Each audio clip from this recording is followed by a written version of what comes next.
Welcome to High Point, Hannah. Thank you. I've got quite a few things to ask you and talk to you about, mainly about the Build for Good project. Amazing. But I'd like to ask you before about your background, your previous jobs, and I actually realized you have worked at Archetype. And yesterday I recorded an episode with Seb Lomas, who works for Archetype. Who I have not worked with, but I have heard a lot about very good things. Yeah, he's very interesting. Obviously, that's why I invited him.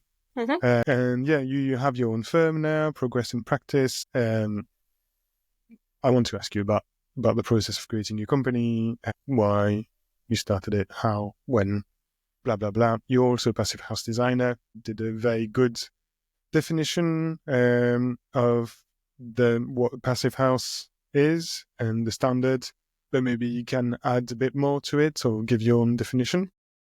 I'll certainly try.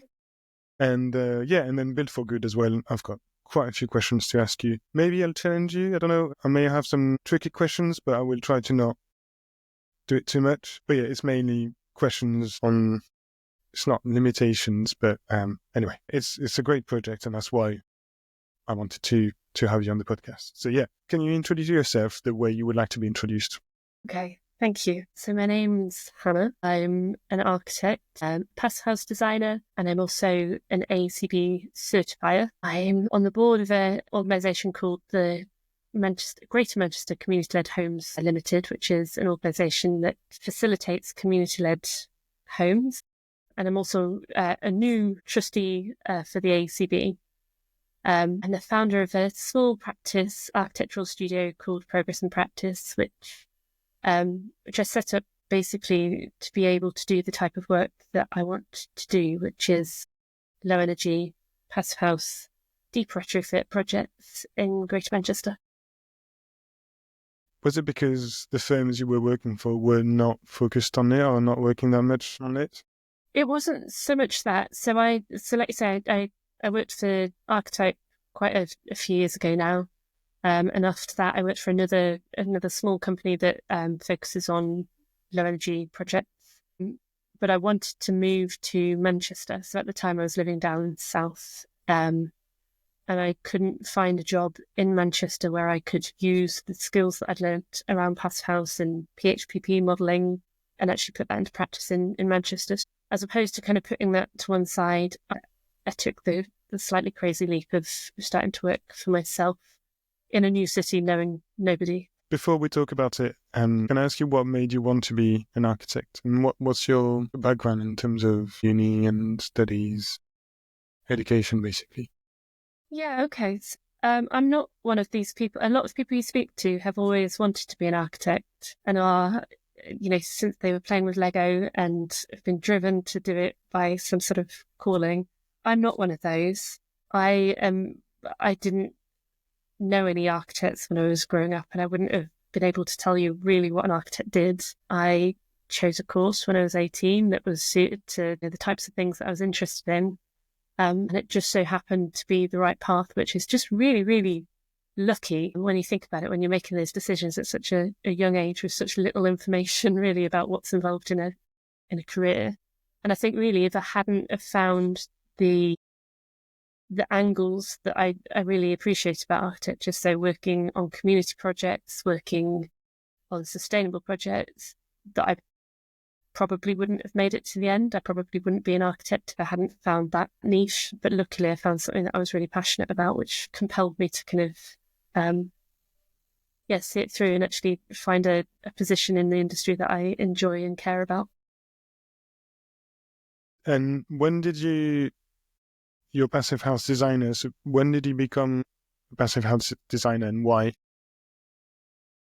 So when I, like I say, the reason for, let me rephrase that. So when I did my part 2, when I did my master's at Manchester, I decided that maybe I didn't want to be an architect, because I had quite a bit of commercial experience, quite a lot of experience working on very big luxury buildings, and some experience working on projects that claimed to be sustainable but just really weren't. So by the time I finished my part 2, I was a little bit jaded, and decided that if I couldn't find a job that I really thought was worthwhile, that I would probably leave architecture altogether. And then I got a job working for architects, and it was my dream job, and it inspired me to basically redefine my idea of what being an architect meant. So when I first started working there, I straight away started working on Passivhaus school projects where not only are you working towards something that's kind of highly sustainable, and always, everything there was driven by, what's the best that we can do for this project in terms of carbon, but also in terms of the outcomes of the people using the buildings. So we're creating, really, really sustainable, really comfortable, but also just really beautiful spaces for children that would not otherwise have access to that kind of space. So that was the point at which I fell in love with architecture and sort of realised the potential of architecture. And that coincided with learning about Passivhaus and really what the technical side of construction and building physics and how that impacts our real our experience of buildings. So around that time, I decided that I wanted to become a Passivhaus designer straight away. And so I worked on a couple of Passivhaus projects, and then it was, I think it was around the time that I had my first daughter. I remember going down to Plymouth, 7 months pregnant, and doing the Passivhaus designer course with Warm Associates. And it was like one of those moments where everything starts to click and everything starts to make sense. And you speak to a lot of people who do the Passivhaus designer course who afterwards you say you can't unsee it. Once you understand how buildings really work, and how simple it is to make them work better, it's really hard to go back from that, which is basically how I came to this point. So yeah, and basically I've managed somehow to always work on either Passivhaus or low energy buildings that use Passivhaus principles, whether that's an AECB building or a kind of hybrid ever since. That was just checking on your. Okay, so it was. My daughter's about 8 now. 2013, 2017. 2013 is when I started at architect, I think. About 11 years ago, yeah. Archetype have got a very good reputation even there. Making very sustainable buildings, not just timber, thinking at the whole picture, and they definitely have that reputation.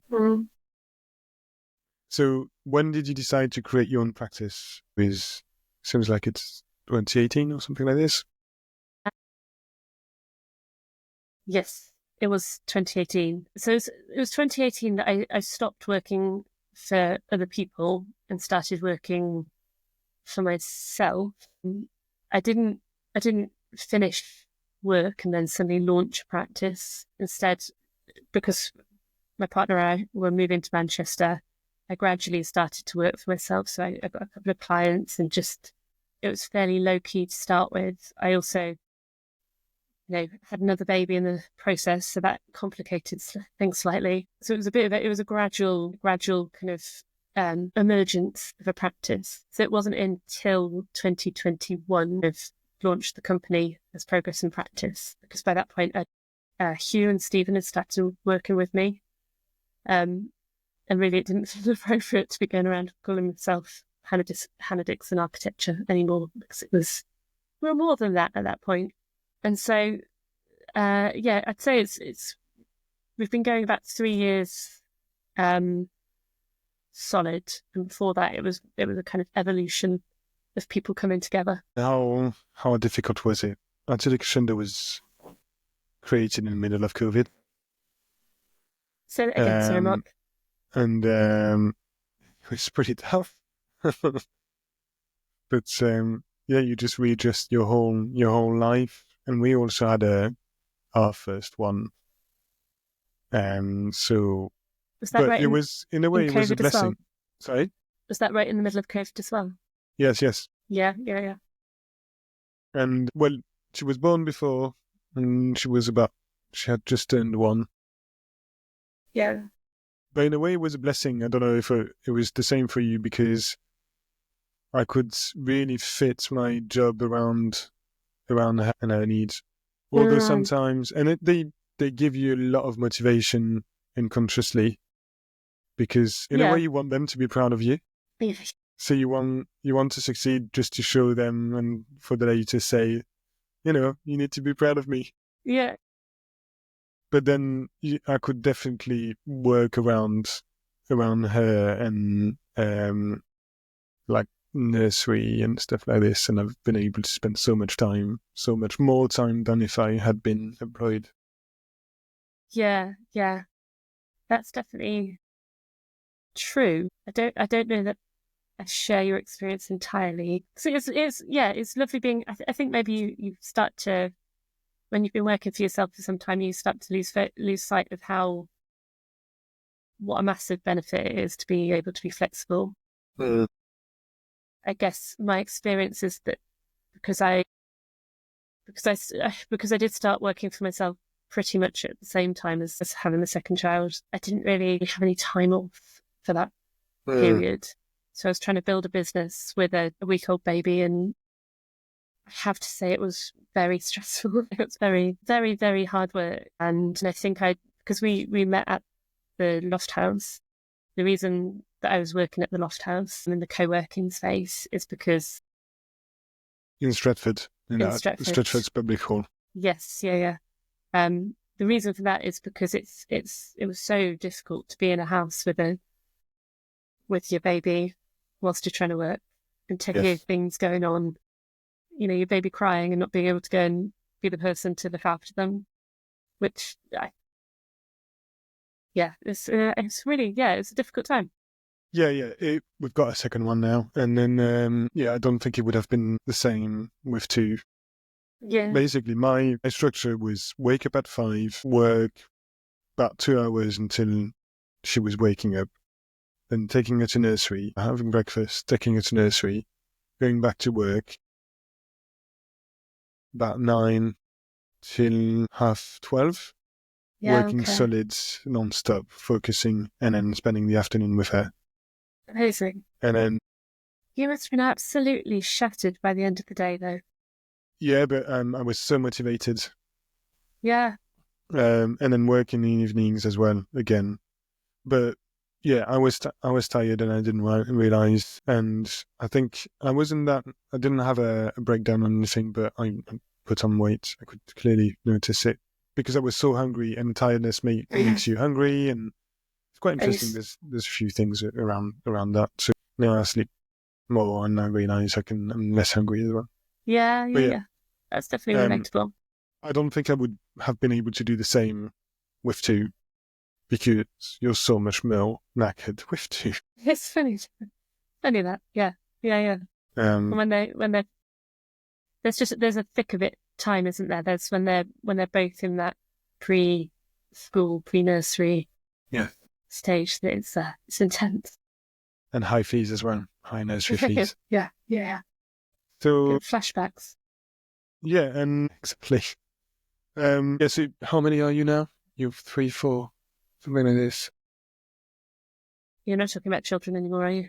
No. Staff. I'm sorry. How big is Progress in Practice now? 4 of us. There's 4 of us architectural staff, and then we've got someone who helps us with the payroll and the all that side of things. Where are you based now? We're in Urmston, just down the road from Stratford, in Urmston, in Greater Manchester. And we've got our first, proper office. It's got wood chip on the walls, and it's got ceiling tiles, but it's a proper office.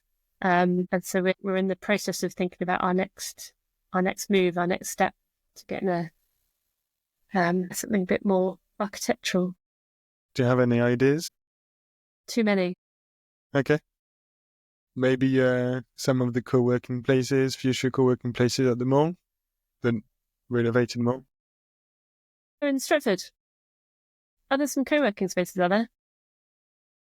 Well, if somebody knows it in the comment, well, please write it down. But I think there's going to be some co-working places.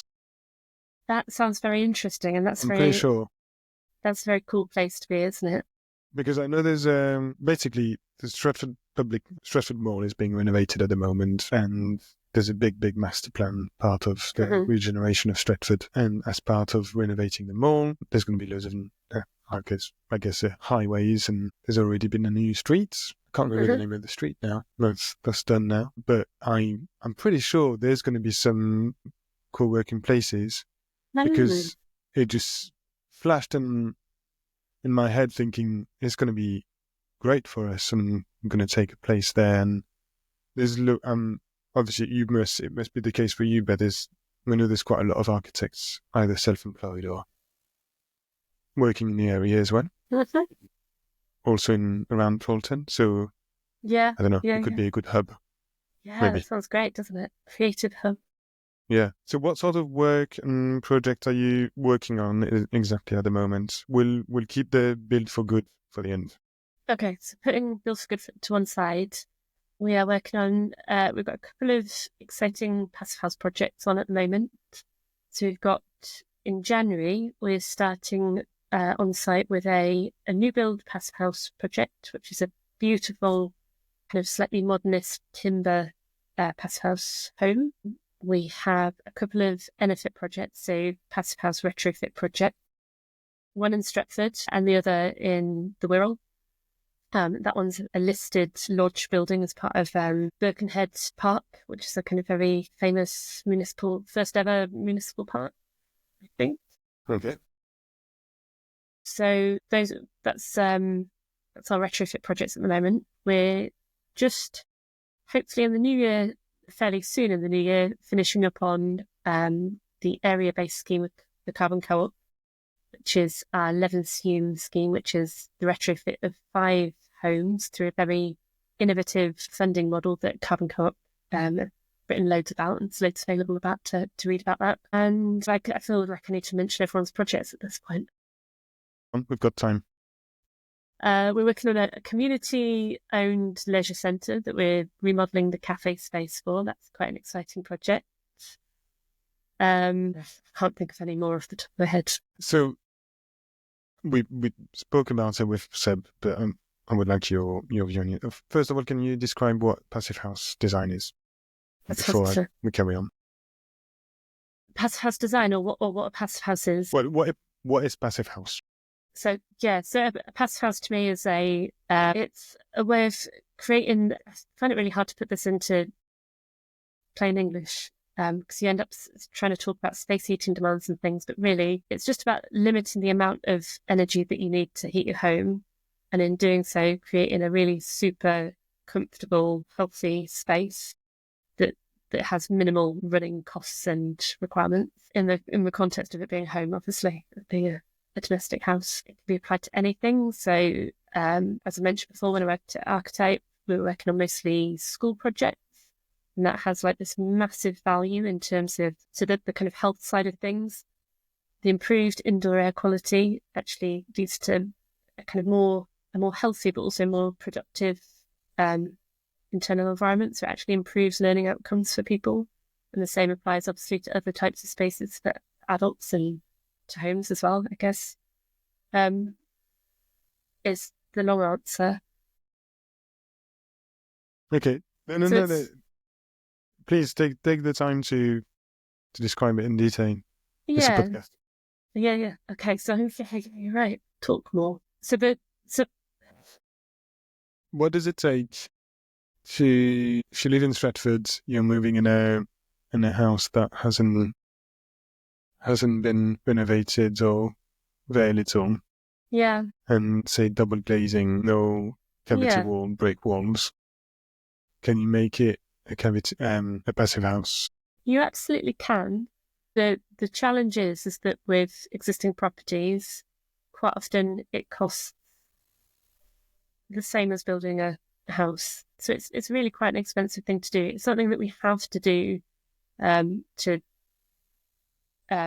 improve our building stock generally. So there's a huge question out there at the moment in terms of scaling up retrofit, but putting that to one side, I guess there's kind of so the principles of Passivhaus design are that you insulate, you make airtight. So you eliminate all unnecessary drafts. You put in triple glazing, ideally. You have good ventilation, so preferably something called MVHR, so mechanical ventilation with heat recovery. That just means that you're not just pouring all your warm air out into the ether. And that should mean, if you do those things, that should mean that you can create a low energy building out of any building. So if you take your existing 2 up, 2 down brick terrace, if you insulate it, ventilate it, make it airtight and put in some nice triple glazing, that's all you really have to do to get it to be lower energy. The challenges in terms of getting to a specific standard is knowing exactly what point you're getting it to. So in practice, we use something called the Passivhaus planning package, which is PHPP. And that basically helps us. We put all of the geometry of a building into that. And that helps us to define what that final space heating demand, the jargon that I mentioned before, which is basically the amount of energy that it takes to heat a square metre of your home per year. So with any building standard, there's a magic number that you have to hit. So with the Passivhaus standard, when you're designing a Passivhaus, you're aiming for 15 kilowatt hours per metre square per year. And so that then translates to a retrofit. If you were aiming for, say, the Enefit standard, which is the Passivhaus retrofit standard, you'd be aiming for 25. For the AECB new build standard, it's 40. And for the AECB retrofit standard, it's 50. So they're all basically measuring the same thing, but they're different thresholds for certification, basically. So all you're doing when you talk about those targets is you're working out what specification of insulation, airtightness, windows and ventilation you're applying to that building in order to get that outcome. Does that make sense? Yeah. I think are there companies that help you define broadly what you would need to do? Mm-hmm. I think they are, because I got recommended one recently. And then, sorry, I can't remember the name. There's a company based in Leeds called Wrapped Homes, and they take the whole package. But they said they couldn't help me out in Manchester. So they mentioned some companies in Manchester. But yeah, and then I presume they recommend you, or they then you take over their advice. Yeah. I can't remember why I was asking that question. So there's some really good, Manchester specifically has some really good organisations. For a start, there's a handful of architects like us who do Passivhaus design. There is a little community of people who specialise in Passivhaus and retrofit. They do exist, but really specifically, the Carbon Co-op and People Powered Retrofit have a defined route for getting people to retrofit.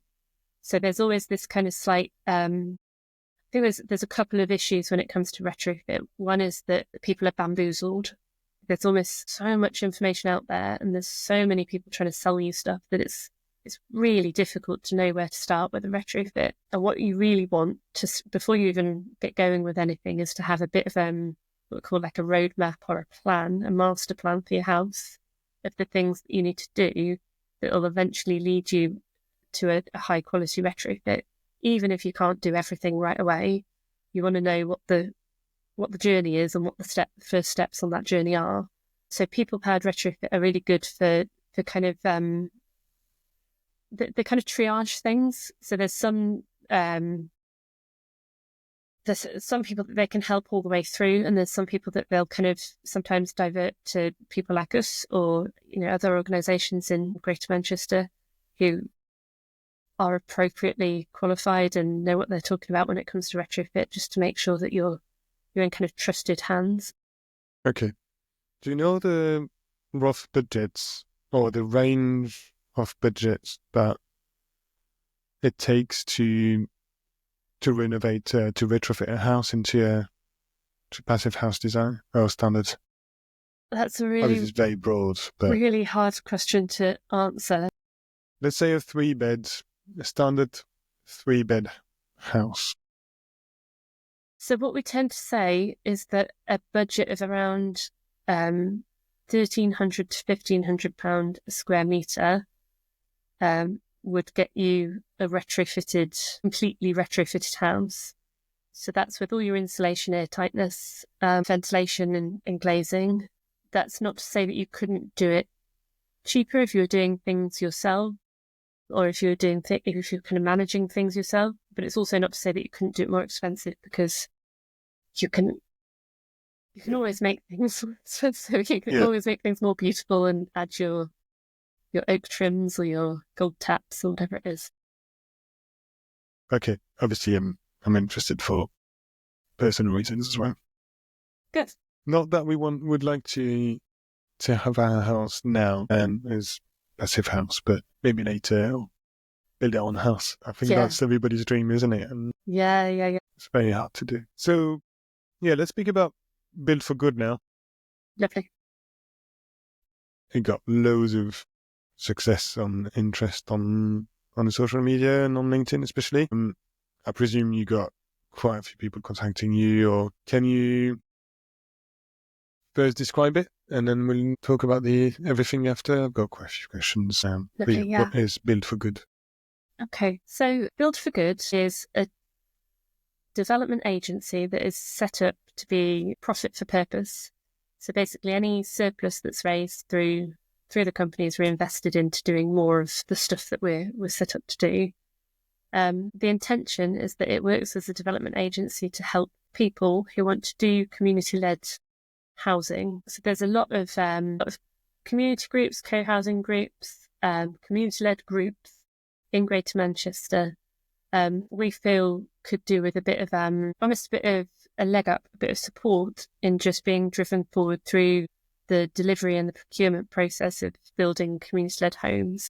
So that was the initial reason for setting up the community interest company. Through that, we, and actually through a client of ours, we have developed a pilot project for Build for Good, which involves the construction of 5 new Passivhaus homes in Urmston, in Trafford. And this is actually quite exciting because the project is being financed in a specific way through the GM CLH hub, which means that we don't necessarily it doesn't have the complexity in terms of people getting individual mortgages to start with. So we can progress the project as a whole without necessarily having people going through that quite complicated process of organising their own finance on every section of the build. So we're in the process of finalising the agreement for the purchase of the site. And we have just been awarded some grant funding, which will really help with about £150,000 of grant funding, which will help with the delivery of the project to make it viable, which is really amazing. Would that reduce the price of the houses at all, or is it just to work on it?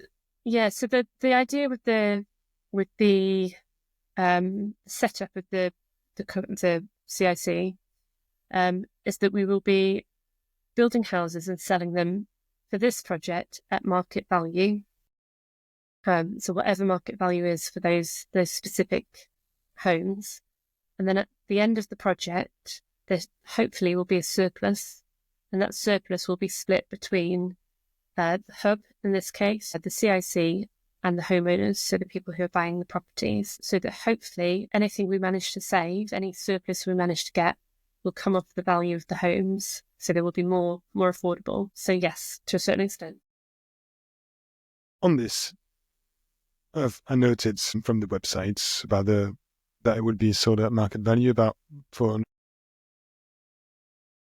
a very naive question. Why do you have to sell it at market value and not the actual cost of building the houses? Because you could simply do this. Is it when you sell a house, do you legally have to sell it at market value?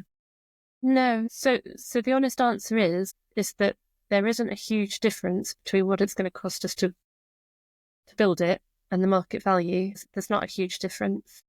So we're not really anticipating making a huge profit off of this, but the aim is to make some, because we want this to be a sustainable company that can go on to do further good projects where we build more passive houses with more communities.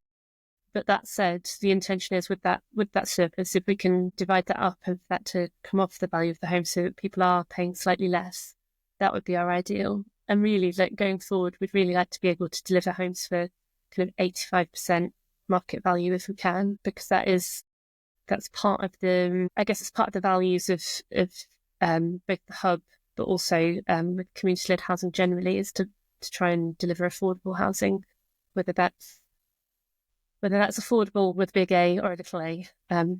See what I mean? Yeah. There's a bigger challenge when it comes to maybe social rent or other types of affordable housing, where we really would need greater subsidy to be able to deliver that. But what we're trying to do with this pilot project is produce a kind of proof of concept, so that we can say to organisations, larger organisations who can afford to subsidise us, maybe, that here we can do this, and this is how much it costs for passive houses, and this is why you should be doing it, because we can eliminate fuel poverty, and we can eliminate rental arrears and create something that's really, really positive and healthy for your tenants as well. So there's a kind of future conversation to be had about affordability, I'd say. About affordable homes, and sorry, I'm very ignorant here. I presume they're partly funded by the councils. Is that right? Or with some grants? So generally through Homes England. Okay. There would be grant funding through Homes England, but you have to be a registered provider to access that funding. So people like housing associations would be able to access that funding, but that's quite a long and complex process to become a registered provider. So it's not something that just anyone can do. So to be able to get to that position where we can access Homes England funding, and we can actually do something that's maybe next level in terms of affordability, that would be the dream, but it's a bit of a way off for now. What would be the structure of the houses or the intended? So the ideal is timber frame. So not just any old timber frame, not the kind of matchstick timber frame that you see on standard building sites, but lovely, great, big, thick, either a twin stud or a timber I-joist wall, which makes it about 300mm thick. And then the ideal is to pump it full of something like recycled newspaper insulation, so cellulose insulation, or there are other maybe, depending on costs, slightly more cost-effective options there. But really we want to try and make sure that we keep the embodied carbon of the project as low as we possibly can as well. So we're ideally aiming for timber frame with recycled newspaper, which is entirely insurable, in case that's the next question. Why are you not using any other modular methods? I'm thinking about CLT. You CLT. could bring a massive load of panels. Is that just too expensive? Well, I think there's a question about CLT in terms of embodied carbon, whether it's the right thing for every scenario. So sometimes structurally it makes sense to use CLT because you can minimise the amount of steel or concrete in a project. But if you can use timber frame, the amount of material you need to use is significantly lower if you use a conventional timber frame compared with a CLT frame. Because if you imagine if you had a CLT structure and then you had to insulate on the outside of that, if you wanted to put something like a cellulose insulation, you'd have to end up building a frame on top of that as well, just to get the insulation in. So you'd end up kind of doubling up on your structure a bit. So I think, and because we're trying to make the houses as affordable as possible, it just wouldn't quite work for this project. But there are, horses for courses, I think. You could bring panels that would do the whole length. Panels. Maybe half a length. You just bring them separating walls there, full height, maybe with the roofs could be done in a different way. And then that would be very quick to install. It may be more expensive as a material, but it could be very quick to install. I don't know. But it's not either or. So generally we tend to use prefabricated timber frames. So they're built in a lovely, dry, warmish workshop or warehouse, and they're assembled. So normally you have like an outer skin and an inner skin, and you have the structure internally. Sometimes you have the insulation in already, but if it's cellulose, it'll be pumped in on site. And those are brought in generally on a crane and popped in place. So it'll take maybe, a week to assemble the overall structure. It's that idea, but with maybe a slightly less glamorous material. Yeah, it's still glamorous. Well, yeah, CLT is very popular and everybody loves it. It's beautiful. Yeah. Where's the factory? We haven't decided yet. We Okay. have few options. And I presume, obviously, it would be Passivhaus standard, so there would be triple glazing, recovery methods as well, ventilation so methods. it'll be certified Passivhaus. So it'll be the first of its kind in Trafford. They'll have a minimal heat demand, so minimal fuel bills. We're hoping that the fuel bills will be less than the internet bills. That's the target. They'll be extremely comfortable because they'll have triple glazing and they'll be really, really insulated, and they'll be airtight. They'll have mechanical ventilation with heat recovery, which basically it provides filtered fresh air, which is tempered through or maybe not tempered. It basically recovers about 85 to 90% of the heat from your outgoing air, goes into your incoming air. So you have that constantly supplied to your living spaces. So you're creating a very good indoor air quality. And there's going to be the option, there will be air source heat pumps for the heating, and underfloor heating in the slab, in the floor, on the ground floor. And then there'll be the option of having solar panels as well and battery storage so that you can actually generate your own energy on site. What would be the slab? Sorry? Would it be concrete or more sustainable? Yeah, I'm afraid it's going to be sadly, it's going to be concrete, but we'll see if we can minimise the embodied carbon of that as well, as far as we can. But yeah, unfortunately. Yeah, I know. So it's not it's more of a question, and I don't want to challenge you being cheeky, but it's like we wanted to buy a new build house. And first of all, there was the big barrier of the cost of the house, which was more expensive than the market, which we successfully got down to the market value because we said we couldn't buy your house, it's more expensive than the market that says. Then there was a big deposit that we had to pay, and it was not the first house that we were buying. So it meant that we would have had to move out of our house, live in a rented property, wait for the house to be finished, pause our mortgage, and move back. And it's quite a complicated process, especially if you've got a family. We didn't do it in the end because it was too stressful. Yeah. Especially with the uncertainty of when the house would be built. And it was actually very late, and it got built very, very late. And you know what development this is because I spoke to you about it before. And it's making it very, very difficult and not that accessible from developers. And on the website, it says that the deposit of £100,000 is required. So my question is, have you got any ways to facilitate the purchase of the house also for £400,000? I know to me, it's a lot, but it's a lot from me being a buyer 7, 8, 9 years ago. And maybe the house prices have increased now, and it's like a normal, more standard value. I don't know.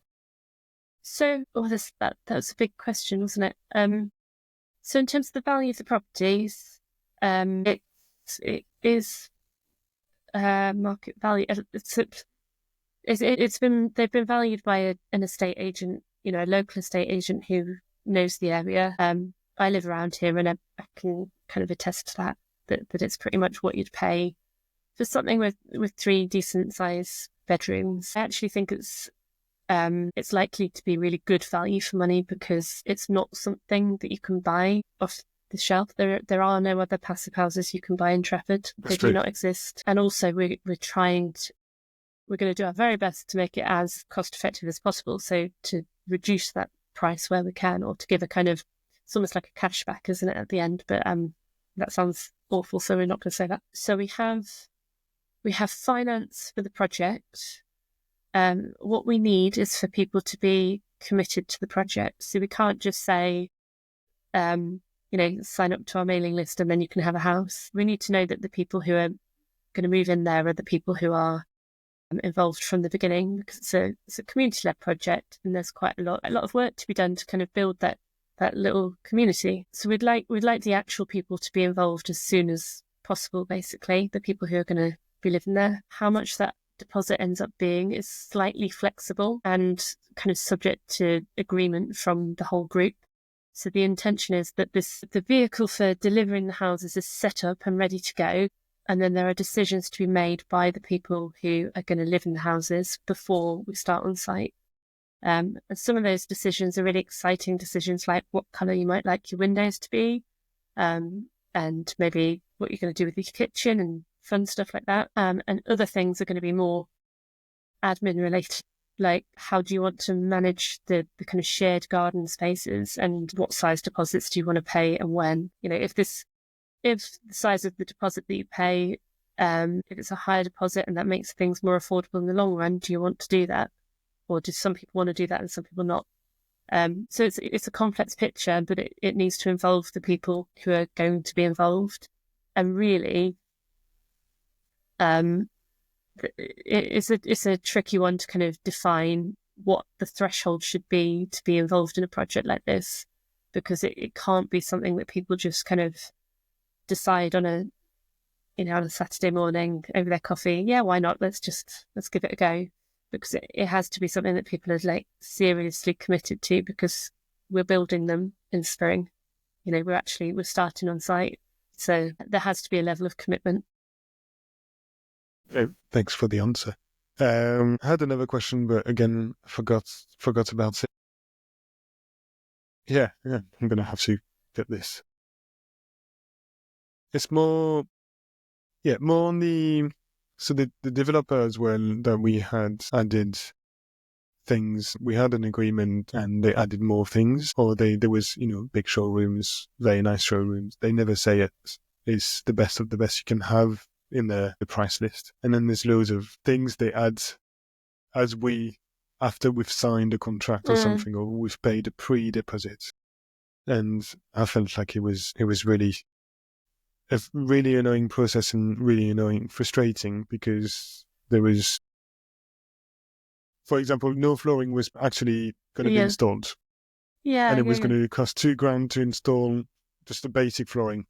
Yeah. And then that, and then an extra, and then, yes. you want locks on your doors. And so, but that is what you're describing is someone selling you a product there, right? Yes. So their job is to kind of sell you the product and make as much money off you as possible. And we're not developers. Yes. We're not developers. We're not selling you a product. We are helping you to build a house for yourself. So how much you spend on flooring is completely up to you. You can take it out altogether, or you can, but it's a collaborative project where the people who are living in the homes are going to be involved in making those decisions. And there will be a transparent set of costs. You'll see exactly where the money is going and who's making money, if at all, on the project. So it's like the antidote to buying from a mass house builder, basically. So Found my question again. What are the project in Amston is a pilot project. Mm-hmm.